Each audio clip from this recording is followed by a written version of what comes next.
It's about that time, and now it's going down. And we ain't letting nothing stop us, ain't no slowing down. Now, it's Kingdom Marketing Secrets. And every single week, you gotta pick this. I think it's finally time. I think it's time to flow.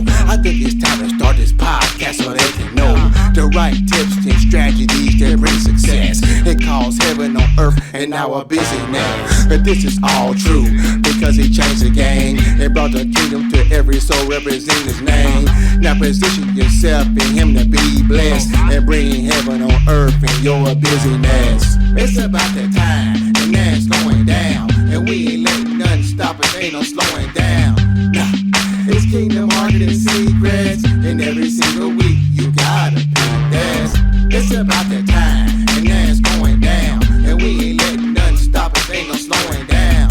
Nah, it's Kingdom Marketing Secrets. And every single week you gotta pick this. Welcome to Kingdom Marketing Secrets, where you'll hear the best tips, tactics, and takeaways, and any other cool words starting with T, so you can advance your business online the Kingdom way. Welcome your host, Christopher Harold. 50.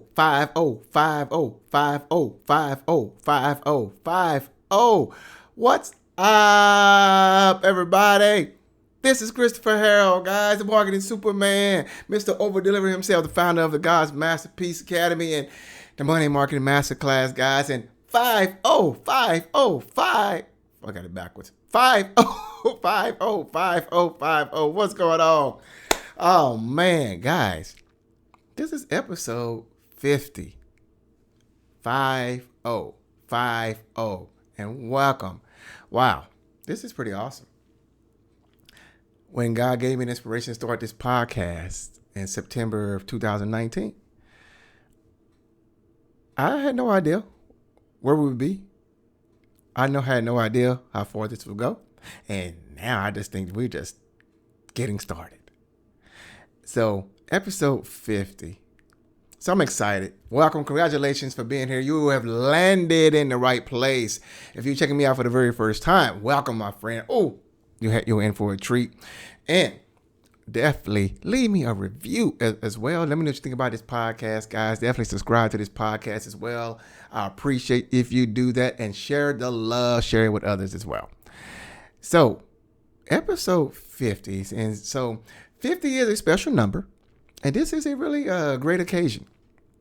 So typically, for those who know me, I don't mind stirring the pot.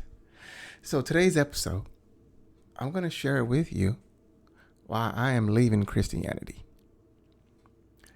Why I am leaving Christianity.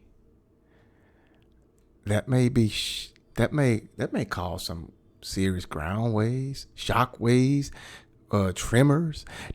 Because for many years, many of you know and seen the things I stand for. But I've come to this point in my life through personal experiences, through growth, through research, through growth,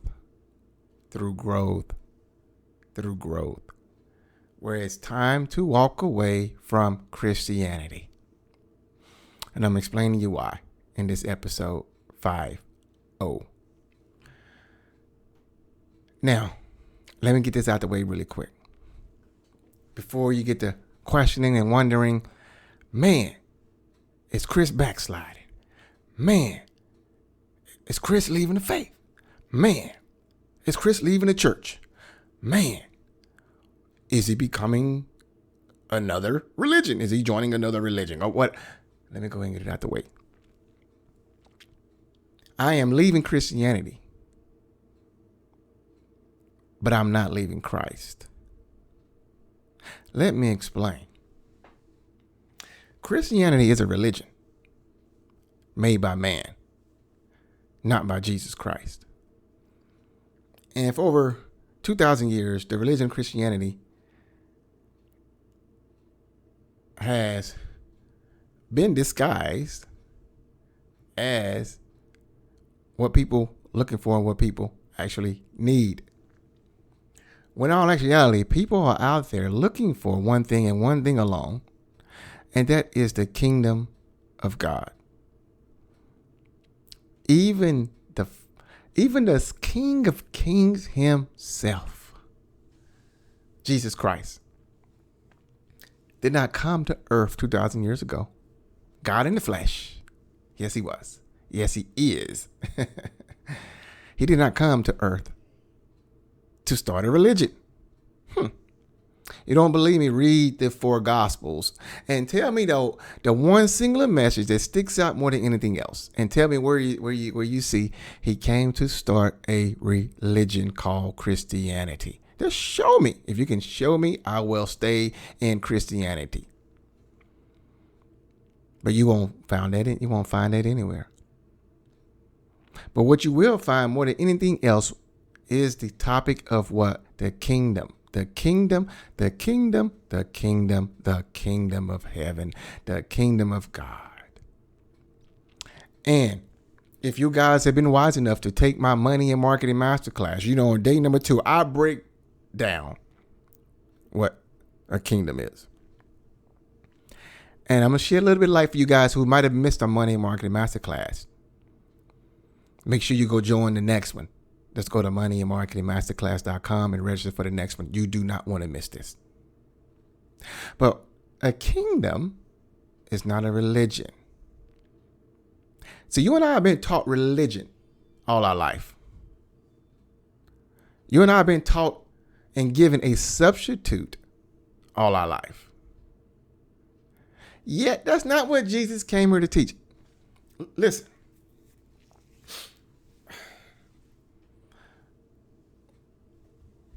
There's only one gospel that Jesus taught. Now I'm about to really step on some toes. And I have taught the gospel of salvation. I have taught a lot of different topics that are very important. Faith, giving, right? All those things, very, very, very important.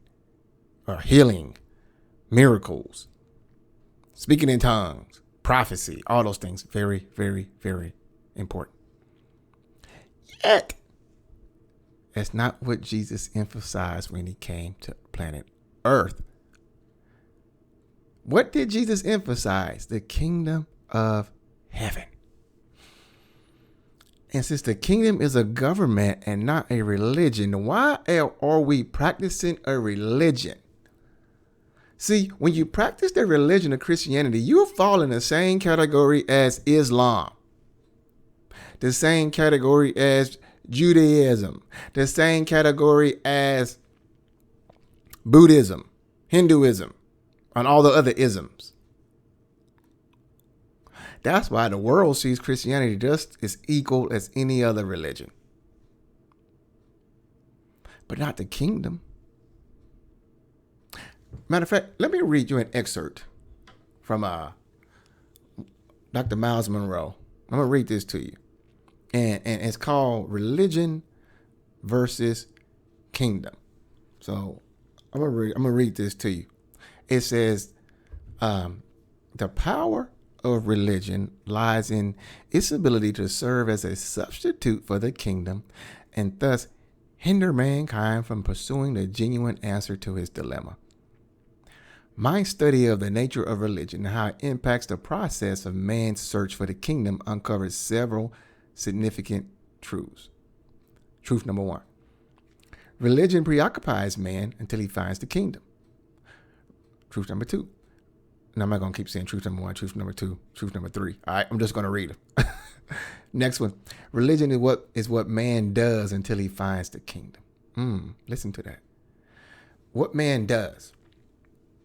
See, religion, now I'm going to just offer my own conjecture on some of these points that Dr. Miles made here. But religion will have you with a duty mindset.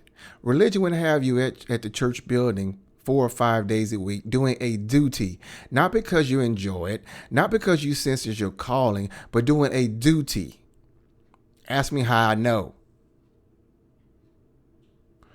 You know what some of this religion would have you do? Religion will have you down at the state capitol steps, going berserk, protesting, claiming that your church building is essential and let me in. That's what religion will do.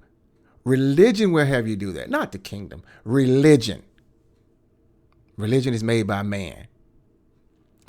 Next point. It says, Dr. Miles' point, religion prepares man to leave earth. The kingdom empowers man to dominate earth. Think about that. All of us been taught in the religion of Christianity to have a mindset to go to heaven. And I always say this in my training.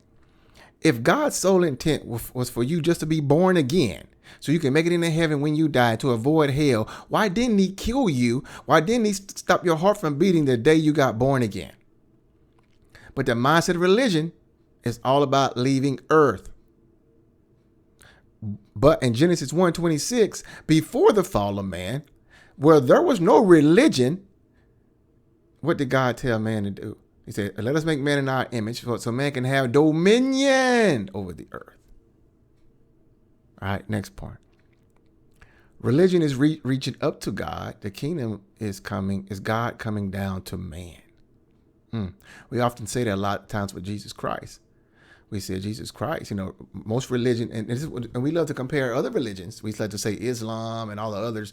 It's man's attempt trying to go to God. And we say, Christ comes down to man. That's kingdom. Because most people caught up in religion, Christianity, are really caught up in works, just like Islam and everything else. Next point. Religion wants to escape earth. The kingdom impacts, influences, and changes earth. My new favorite verse is Matthew 13:33. Matthew 13:33. Where Jesus talks about there was a parable.